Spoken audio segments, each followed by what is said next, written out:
There are three different versions of Watson Analytics: Free, Plus, and Professional. While the core capabilities like data discovery, predictive modeling, and visualization are available to all users, there are some differences in terms of storage limits, connectors, data shaping tools, and user management options.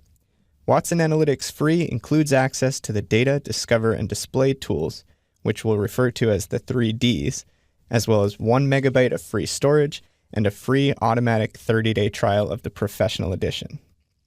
Watson Analytics Plus includes all of the free features, plus full access to Analytics Exchange resources, which we'll cover later in the course, additional storage capacity and data connectors, so up to 1 million rows, 256 columns, and 2 gigs of free storage with the option to buy more, as well as the option to connect directly to a Twitter data feed.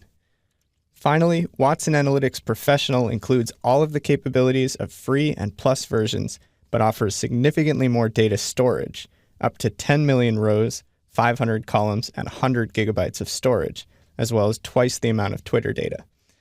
Last but not least, the Pro Edition also includes user management and collaboration tools to customize permissions and sharing options. If you're not sure which version is right for you, no worries.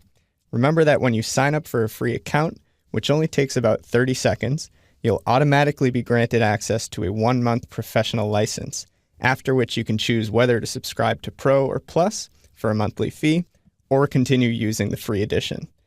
To learn more about each of these options, head to watsonanalytics.com and check out the many editions of IBM Watson Analytics video at the bottom of the page.